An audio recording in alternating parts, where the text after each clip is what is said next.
Okay, in Judges, what we're starting to see is a pattern that we're going to see really for the rest of the historical books in the Old Testament.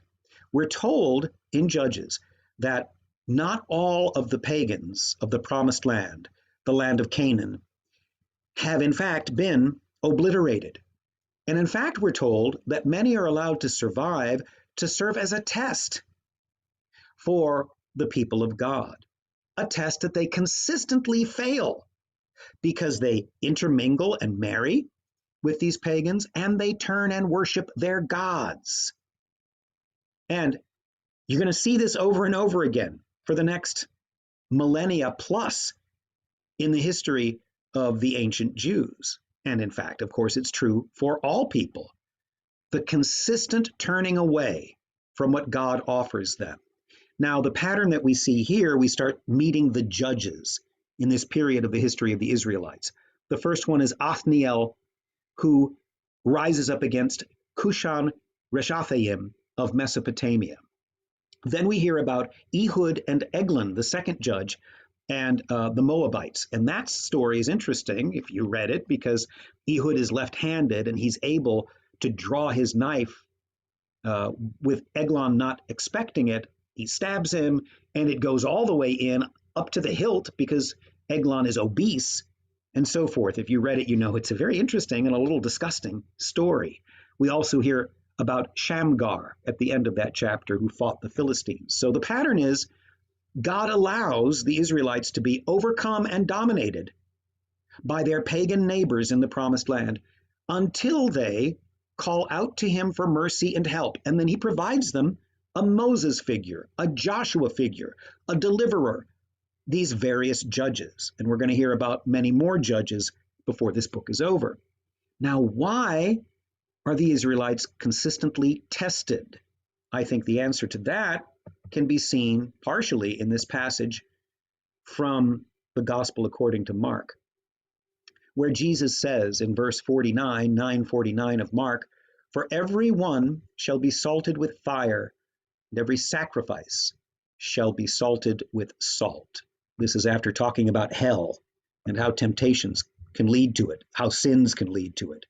What does Jesus mean where he says every sacrifice shall be salted with salt? That's a reference to Leviticus and the Mosaic law, which says, "Every oblation of thy meat offering shalt thou season with salt."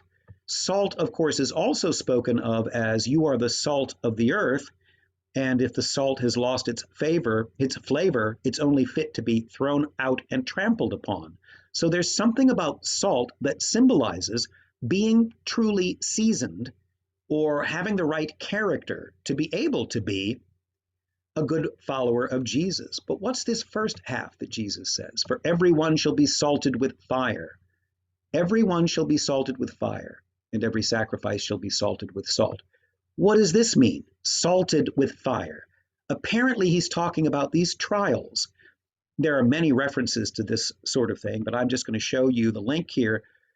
St. Peter talks about this in 1 Peter 4:12. "Dear friends, do not be surprised at the fiery ordeal that has come on you to test you, as though something strange were happening to you." Or, "Do not be surprised at the fiery trial when it comes upon you to test you, as though something strange were happening to you."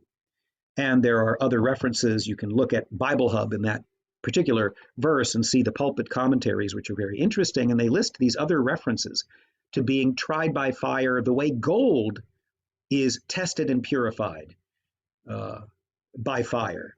And so the persistence of a kind of test is meant to prove us, to salt us, to purify us. It's meant to see, what are you made of? Are you going to be able to do this with the rest of the big boys? Or is this just a lot of mouthing off? "Oh, yeah, of course, Joshua, don't worry about it. We're following God." And us, we go to Mass whenever we go to Mass, every week at least, and we recite the creed and we say this stuff. "Oh, you don't worry about it. I'm a super Catholic. I pray novenas, etc." In fact, when trials come along, perhaps like a pandemic or like the political turmoil we're in, We're being salted with fire. And as St. Peter says, don't be surprised at this fiery ordeal. It's a test.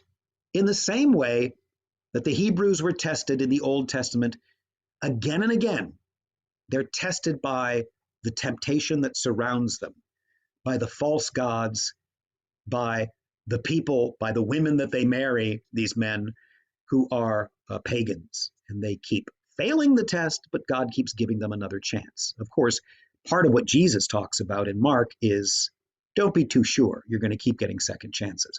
It's better for you to cut off every temptation, even if it lames you, cut off every near occasion to sin, rather than leave yourself open to it and vulnerable to the fires of hell. And yet we all experience a kind of fiery temptation, our trial or ordeal.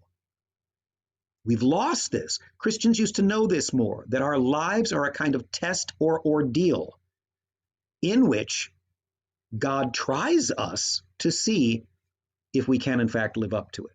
We pray, lead us not into temptation, which, as I say, can be translated, subject us not to the trial or to the test, because we'll probably fail.